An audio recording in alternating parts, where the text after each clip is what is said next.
परस्तात् तमेव विदित्तात् मृत्युमेति नान्यः पन्था विद्यते अयनाय। ओम शांति शांति शांति। स्वामी जी महाराज, वानप्रस्थी महानुभाव, आचार्यगण, ब्रह्मचारियों और माताओं बहनों, आज आपकी समस्या एक एक बोलो।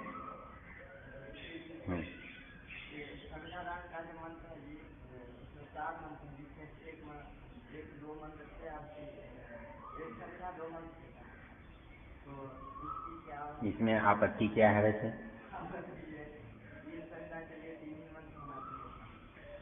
मुख्य क्या चीज है? तीन यहाँ पर समिधा मुख्य है कि तीन मंत्र मुख्य है? उद्देश्य तीन समिधा मुख्य है। तो समिधा मुख्य है तो वो कितनी होनी चाहिए? सवाल ये है, देखो एक चीज याद रखो, हमारा अभिप्रेत क्या है? हमारा अभिप्रेत समिधा और समिधा का उद्देश्य। समिधा तो हम डाल रहे हैं, लेकिन क्यों डाल रहे हैं ये मंत्र बोल रहा है। तीन ही क्यों डाल रहे हैं ये कई बार मैं आपको बता चुका हूं। तीन क्यों डालते हैं? तीन जो है सबका पूर्णता का प्रतीक है। आप आचमन 3 बार करते हो, पूर्णाहुति आप 3 बार देते हो, किसी मंत्र से आहुति 3 बार करते हो, और भी कई क्रियाएं हैं जो 3 बार, कहीं कहीं अपवाद में 1 या 2 हो सकता है या निर्देश हो, लेकिन सामान्य विधान हम कहते हैं कि 3 बार कर रहे। 3 बार का मतलब होता है पूरा हो गया। बहुवचन है, बहुवचन में पुकारने का मतलब चाहे 5 आओ, चाहे 500 आओ, चाहे 5000 आओ, उससे कोई फर्क नहीं पड़ता, केवल बहुवचन से काम चलता। तो समिधा 3। अब समिधा का उद्देश्य समझाना, उसके लिए मंत्र का प्रतिबंध नहीं होना चाहिए, न हो सकता है। वो एक को 3 बार भी बुलवा सकते थे, एक एक जगह 3 भी हो सकते थे। इसको क्या कहते हैं? मंत्र के साथ इस क्रिया को जोड़ना, इसको क्या कहते हैं? विनियोग कहते हैं। और विनियोग ऋषि के द्वारा हो सकता है, विद्वान के द्वारा हो सकता है, मूर्ख के द्वारा हो सकता है। मतलब आजकल के जितने पंडित हैं, वो महात्मा जी बोले मेरी दुकान का उद्घाटन करो, गणानाम त्वा गणपतिम हवामहे करके कर देता है। शादी कर दो तो कुछ भी पढ़ के कर देता है। ये क्या है? विनियोग। मतलब किसी कार्य के लिए किसी कथन को जोड़ना। तो विनियोग ऐच्छिक है, समझने की बात है। विनियोग जो है हमारी मर्जी से चलता है, अनिवार्यता से नहीं चलता। तो इसलिए मंत्र और समिधा के बीच में विनियोग है, और विनियोग ऐच्छिक है। ऐच्छिक है तो ये 5 का भी हो सकता था, ये 15 का भी हो सकता था। ये उचित समझने वाले की दृष्टि पर है। एक दूसरा, प्राय जितने विनियोग स्वामी जी ने रखे हैं वो अपने से पहले के लोगों को ध्यान में रखते हुए उसमें संशोधन के साथ रखे। संध्या पहले भी होती थी, लेकिन स्वामी जी ने संध्या में बदलाव क्या किया? औरों की संध्या अलग अलग होती थी। ऋग्वेद की संध्या अलग, यजुर्वेद वाले की संध्या अलग, सामवेद वाले की संध्या अलग, अथर्ववेद की संध्या अलग। स्वामी जी ने क्या किया? चारों को मिला दिया, कि चारों को मिलाकर के संध्या बनी। ये विनियोग है। वैसे ही विनियोग में 2 बातें होती हैं। मतलब किसी काम में एक बात तो ये है क्रिया, और एक चीज है क्रिया का उद्देश्य। मुख्य कौन है? उद्देश्य। क्रिया मुख्य नहीं है। लेकिन रूढ़ी में क्या होता है? क्रिया मुख्य हो जाती है, उद्देश्य पता भी हो या न भी हो। तो जितना जिसे आप कर्मकांड कहते हो वो क्रिया पर ज्यादा निर्भर करता है। ऐसा मंत्र बोल के ऐसा करो, ये मंत्र बोलो 3 बार आचमन करो, ये मंत्र बोलो 3 बार समिधा डालो, ये मंत्र बोलो घृत की आहुति दो, ये मंत्र बोलो हलवे की आहुति दो, ये मंत्र बोलो किसी और चीज की आहुति दो। समिधा कितनी बड़ी हो, सामान्य 8 अंगुल हो, कितनी मोटी हो कि भाई ये उंगली जितनी हो, अंगूठे जितनी हो, आदि, ये सामान्य नाप है। लेकिन ये नाप अनिवार्य नाप नहीं है, सामान्य है। मतलब इनसे पाप और पुण्य जुड़ा हुआ नहीं है। स्वामी जी ने अंतर क्या किया सारे कर्मकांड से, ऋग्वेद आदि भाष्य भूमिका का प्रकरण उठाकर देखो, वहां हमको एक भारी छूट दी हुई है। यद यद आवश्यकम तत्त कर्तव्यम नेतरत्। यज्ञ में जो यज्ञ का उद्देश्य जिससे पूरा होता है वो तो आवश्यक है, और उपयोगिता, आवश्यकता, सुंदरता ये अलग चीजें हैं। ये आपके सुविधा पर, उपलब्धि पर, योग्यता पर निर्भर करते हैं। मतलब आप यज्ञ कुंड को बढ़िया सजाओ, पाप नहीं लगेगा, लेकिन नहीं सजाओगे तो भी कोई खास पाप नहीं लगेगा, अच्छा नहीं लगेगा या बुरा नहीं लगेगा, बस इतना ही फर्क है। तो जो विनियोग है ये स्वामी जी ने गृह सूत्रों से प्रायः लिया हुआ है, पारस्पर से या इससे जो प्रचलित उस समय से उनसे। तो उसमें भी दोनों तरह का विनियोग मिलता है। मतलब वो विनियोग कहीं 4 मंत्रों का भी मिलता है, कहीं 3 मंत्रों का भी मिलता है, और कहीं विनियोग जो है वो इसका अलग अलग भी मिलता है। तो एक बात याद रखने की ये है कि विनियोग जो ऐच्छिक है, और विनियोग जैसा स्वामी जी ने किया ऐसा भी मिलता है, जैसा स्वामी जी आप नहीं चाहते हो वैसा भी मिलता है। और यदि इसको स्वामी जी चाहते कि 3 मंत्रों से कर देते तो भी कर सकते थे, इसको 6 से करते तो भी कर सकते थे। इसलिए ये कोई विवाद जैसा या इससे हानि लाभ जैसा कुछ विषय नहीं है। मन में आता है खाली जी समिधा तो 3 है, मंत्र तो फिर 4 है, ऐसा क्यों है। यदि संस्कार विधि की मूल प्रति आपने कभी देखी हो, इसकी फोटो परोपकारी में छपी, स्वामी जी ने जो ये 4था मंत्र है ना, ये इस पर खाली जगह पर लिख करके दोबारा जोड़ा हुआ है। मतलब उनको लगा कि चलो ये मंत्र भी इसमें आ जाना चाहिए, इस दृष्टि से। और आपको एक बात बताऊं, स्वामी जी ने किसी ग्रंथ को लिखते समय कई बार लिखा है। तो जो शुरू की हवन की किताब है उसमें इनके अलावा मंत्रों से समिधा का जिक्र है, लेकिन वो तो बेकार हो चुकी, रद्द हो चुकी, इसलिए उसका चर्चा कोई मतलब नहीं रखता। इसलिए उनका जो अंतिम विचार बना वो उन्होंने उसमें रख दिया, लगा दिया। तो इसलिए ऐसा क्यों इसलिए कि समिधा के उद्देश्य को और अधिक स्पष्ट करने के लिए। और बोलो, एक सवाल।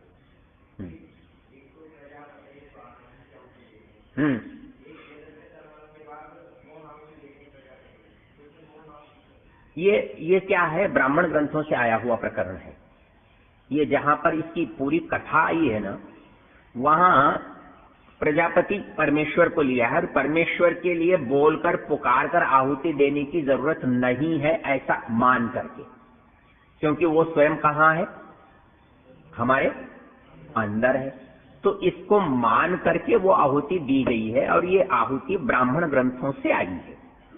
और इस बात को, किसी भी कर्मकांड की चीज को यदि समझना हो तो उसका जो मूल प्रसंग है ना, जहां जिस कहानी के बीच में ये बात कही गई है, तब आपकी समझ में आएगी। मतलब बीच में से उठा करके क्यों कहा गया है आपको पकड़ में नहीं आएगा। मतलब संदर्भ से, कोई प्रसंग से कोई बात आपको कही गई तो आसानी से समझ में आएगी। प्रसंग में वहां केवल इतना है कि प्रजापति मतलब परमेश्वर को कहते हैं, और परमेश्वर को जब हम ध्यान करते हैं तो हमारी क्रियाएं प्रायः स्वयं अपने आप ही बंद हो जाती हैं। तो हम उसको जो आहुति देते हैं उसका ध्यान करके देते हैं, और ध्यान करके जब देते हैं तो बोलने की जरूरत नहीं रहती। ये मुख्य उद्देश्य है, दोबारा नहीं। हाँ, आगे।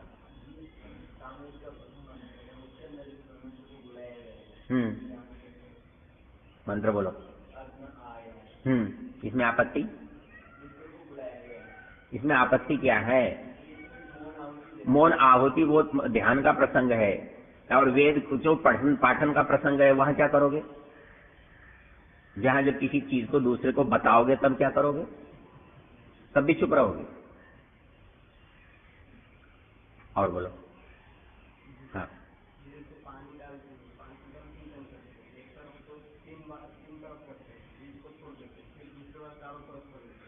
ऐसा है, ये निश्चित करने से है। एक बात याद रखो, कोई चीज पाप पुण्य की नहीं है, इसमें मानने की है। मतलब इस ऐसा ही करने से पुण्य होता है और ऐसा नहीं करने से पाप होता है, ऐसा बिल्कुल नहीं। समाज में मुख्य चीज क्या है? सब एक साथ करोगे तो अच्छा लगेगा, सुविधा होगी, सुंदरता होगी।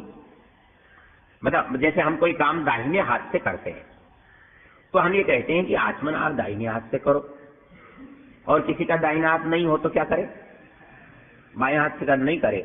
और क्या बाएं हाथ से करेगा तो उसे पाप लगेगा? नहीं लगेगा। तो अपेक्षाकृत क्या चीज उत्तम है, ये हमारे लिए महत्वपूर्ण है। समूह में जब भी कोई काम किया जाए, समूह में जब भी कोई काम किया जाए, वो एक रूप हो तो अच्छा लगता है। तो उसमें जो प्रकार सर्वोत्तम हो, सर्वोत्तम कौन सा होता है? जिसमें सबको सुविधा हो, ज्यादा लोगों को सुविधा हो, ज्यादा लोगों के लाभ के लिए हो, सरलता जिसमें ज्यादा हो। परेड में और भीड़ में बस इतना ही तो फर्क है ना। जहां एक नियम काम कर रहा है आप उसे फौज कहते हो, टीम कहते हो, और जहां नियम काम नहीं करता उसे भीड़ कहते हो। तो हमारा यज्ञ एक सामूहिक काम है, और सामूहिक काम के लिए नियम की आवश्यकता होती है। नियम इस आधार पर तय किया जाता है कि वो सबसे ज्यादा उद्देश्य की में सहायक हो, उद्देश्य की प्राप्ति के लिए कार्यकारी हो, तब वो ठीक है। मध्यकाल का कर्मकांड क्यों बुरा है? वो उद्देश्य से भटक जाता है। वो ये कहता है कि यदि संविधान 9 अंगल की हो गई तो पाप लगेगा, यदि ऐसे नहीं डाला ऐसे डाल दिया तो पाप लगेगा। तो आदमी क्या समझता है? पाप करने से तो बेहतर है नहीं करना, पाप होगा ही नहीं। तो उद्देश्य नहीं मार खाना चाहिए कभी भी। और उद्देश्य के लिए जो बातें की जाती है, अब रही जल सींचने की बात। जल सींचना यज्ञ की परिधि का द्योतक है। जल जो है, जैसे पृथ्वी के चारों ओर जल है, तो उस पृथ्वी को समुद्र को मेखला माना गया है। ये कालिदास पढ़ो, समुद्र मेखले पृथ्वी, ये ऐसा कई जगह पर मिलेगा आपको साहित्य में। तो मेखला जो है उसकी परिधि को बताती है, उसकी सीमा को, मतलब यज्ञ की सीमा को। इससे केवल वहां अभिप्रेत केवल इतना सा है कि हमारा जो क्षेत्र है वो उसको हमने चिन्हित किया हुआ है। तो उसमें क्या नियम है? नियम यह है कर्मकांड में, ब्राह्मण ग्रंथों में, कि यज्ञ की जो सामग्रियां हैं, सामान है, वो इस रेखा के बाहर नहीं होगा, इस रेखा के अंदर होगा। वो केवल सामान को व्यवस्थित और सुविधाजनक करने की। बाकी जितनी बातें हैं ये उस पर खोजी गई हैं, विचारी गई हैं कि इससे क्या होता है, इससे प्रकाश होता है कि इससे प्रकाश नहीं होता है, कि इससे प्राणी मरते हैं, कि इससे ऑक्सीजन निकलता है, कि इससे क्या होता है। वो प्रकारांतर बहुत सारे कारण आपने आप उसमें से छांट सकते हो, लेकिन मूल प्रसंग में इतना है कि ये यज्ञ की परिधि बताने के लिए। रही बात किधर से किधर को डालना, ये आपके तय करने की बात है कि आप किधर से डालना, क्योंकि यज्ञ में हर क्रिया किसी चीज की प्रतीक है। मतलब क्यों करते हैं भाई? ये बात हो जाए इसलिए करते हैं, तो वो बात हमारी पहचान है और वैसा करना ये हमारी रूढ़ी है। तो ऐसा हो जाए इसलिए ऐसा करते हैं। अब जैसे अदित्य अनुमन्यस्व, अनुमते अनुमन्यस्व, सरस्वती अनुमन्यस्व, हमारे वेदपाल जी इसका बड़ा अच्छा अर्थ करते थे। अच्छा, आपको इसमें रोचक बात भी बताऊं, ये तीनों मंत्र अधूरे हैं। आदित्य अनुमन्यस्व ये मंत्र भी अधूरा है, तिहाई है।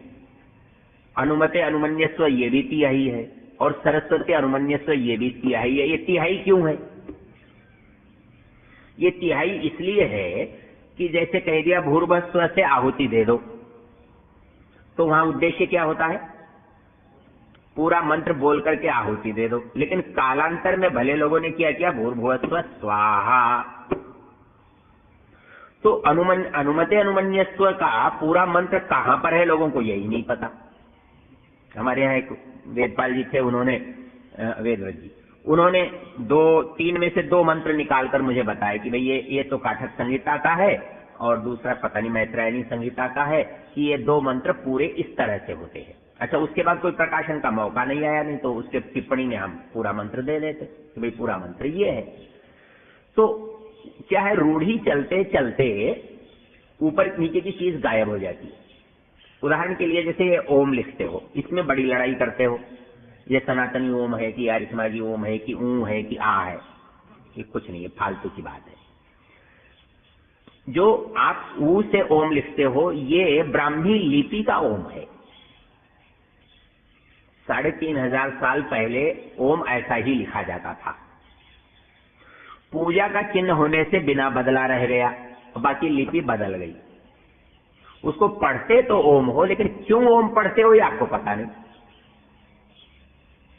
ये जो स्वस्तिक लगा हुआ है, बहुत सारे लोग मुझे कहते हैं साहब आप तो पौराणिक हो, आपने तो स्वस्तिक के चिन्ह लगा रखे हैं। अरे भले भाई आदमी लगा तो रखे हैं, पर ये तो पूछ स्वस्तिक है क्या। ये पुरानी भाषा में 2 बार ओम लिखा हुआ है। एक ओम ऐसा है और एक ओम ऐसा है। तो जैसे स्टाइल से लिखते हैं ना, शैली से सुंदर लगने के लिए अक्षरों को आप एक के ऊपर एक लिखते हैं, ये वैसे ओम पर ओम लिखा हुआ है। अब क्योंकि हमारी पकड़ में नहीं है, हमारी समझ में नहीं है, तो हमको लगता है कि ये तो बकवास है, हमारी जानकारी में नहीं होने से। पौराणिक लड़ता है कि आर्यसमाजी ओम मत लिखो, और आर्यसमाजी लड़ता है कि पौराणिक ओम मत लिखो। बेचारा ओम न पौराणिक है न आर्यसमाजी है। तो इसलिए ये जो विधान है, ये आचार्य अलग अलग तरह से समझाने लगते हैं। आप दाएं से बाएं डालो या बाएं से दाएं डालो, मूल बिंदु केवल इतना है कि सबको एक तरह से डालो तो अच्छा है। बाकी अलग अलग आप आचार्य बने रहोगे तो बने रहो, उसमें कोई भी क्या कर सकता है। और बोलो, हो गया? आप बोलो।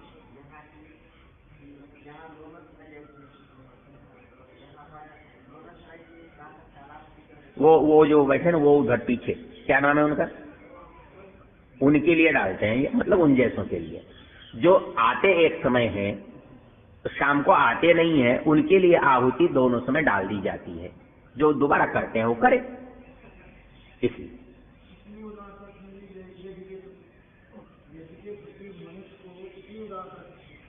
क्यों, क्या अगली परिस्थिति है।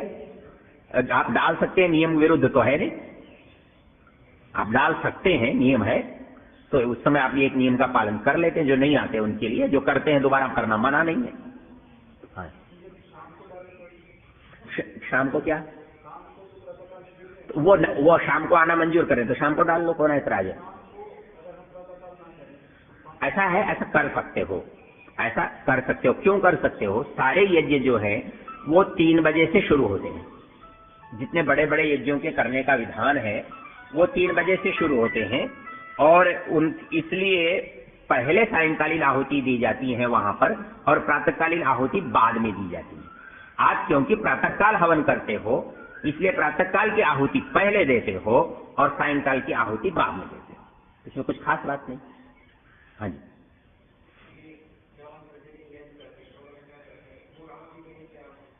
उस समय की पूर्णाहुति, भोजन तो आप दोनों समय करते हो और दोनों सारे समय करते हो, तो 8 समय तो थाली पर बैठे रहोगे। अरे उस समय की समाप्ति करोगे जब बैठे ही रहोगे। हाँ जी,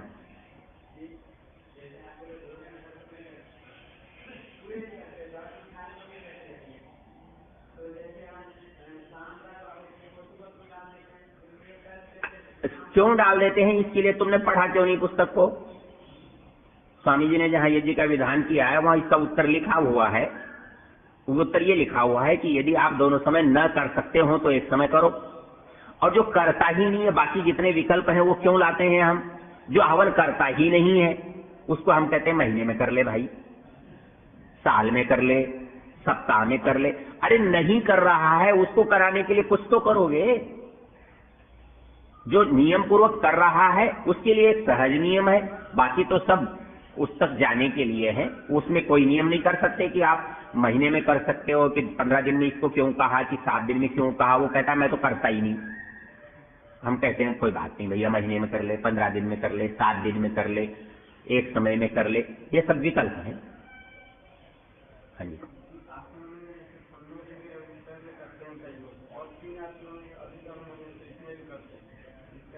तो कुछ नहीं है, एक जगह यज्ञ के विधान में है, दूसरी जगह संध्या के विधान में है। ये मन मर्जी है, कोई उससे पाप पुण्य होने वाला नहीं है और कोई विधान नहीं है। आप चाहो जैसा कर सकते हो। एक रूपता अच्छी है, ये पहले कह रहा हूं मैं आपसे। सब मिलकर एक जैसा करोगे तो अच्छा लगेगा, अलग अलग करोगे तो अपनी अपनी चौपाल है, अपनी अपनी पंचायत है, कुछ भी करो। हाँ, तो उसी प्रजापति की तो है और किसकी है?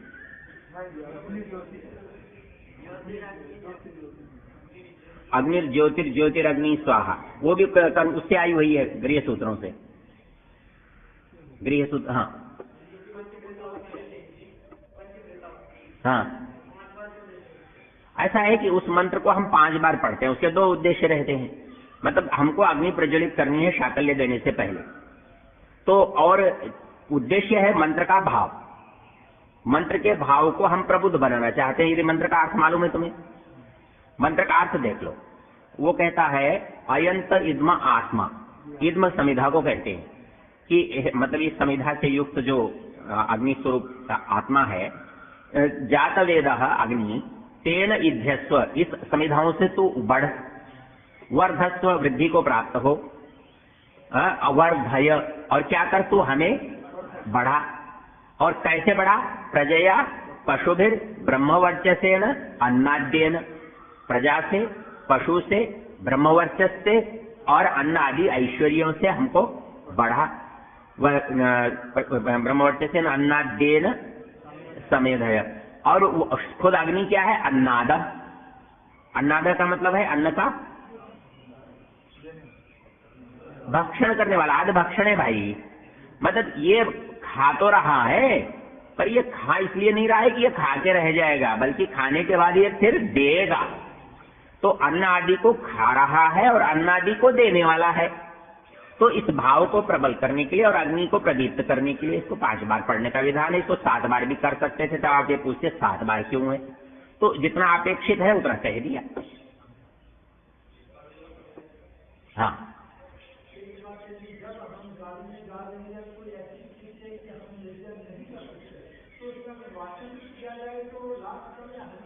ऐसा कुछ नहीं। हानि देखो कभी नहीं हुआ करती, अच्छे काम करने में कभी हानि नहीं होती। नियम को बनाए रखने के लिए किया जाता है। और यदि आपको इसका, ये सब चीजें कोई भी ऐसी नहीं है जो नई हो या नया सवाल हो। इसको उपनिषद में बहुत अच्छी तरह से समझाया। मुझे देखो कोर्ट जाना है, इसलिए जल्दी खत्म करता हूँ। कि वो ये कहता है कि जी मुझे हवन करने के लिए घी सामग्री नहीं मिलती, तो ऋषि कहता है कि कोई बात नहीं, तो जमीन तो मिली हुई है तेरे पास, तो मिट्टी का हवन कुंड बना, मिट्टी का समिधा बना, मिट्टी की सामग्री बना, आहुति दे। वो बोला मेरे पास मिट्टी भी नहीं है, तो बोला पानी में दे। पानी को कुंड बना, पानी की सामग्री बना, पानी से आहुति दे। वो बोला मेरे पास पानी भी नहीं है, बोले कोई बात नहीं, मन को ही कुंड बना, मन को ही सामग्री बना, मन को ही बना और मन से ही आहुति दे। उद्देश्य है यज्ञ समाप्त नहीं होना चाहिए। बाहरी यज्ञ प्रतीक है और भीतरी यज्ञ उद्देश्य है। तो बाहरी यज्ञ इसलिए किया जाता है ताकि भीतर का यज्ञ किया जा सके। तो मुख्य चीज भीतरी यज्ञ है, बाहरी यज्ञ उसका साधक है। हमारे ऋषियों की विशेषता ये रही है, एक छोटे से काम से बहुत सारे काम सिद्ध कर लेते हैं वो। तो इस छोटे से कर्मकांड से अंदर तक उन्होंने कर्मकांड सिद्ध कर लिया है, ये खास बात है। चलेगा? ठीक है, शांति पाठ। ओम देव शांतिरंतरिक्षं शांति प्रीति।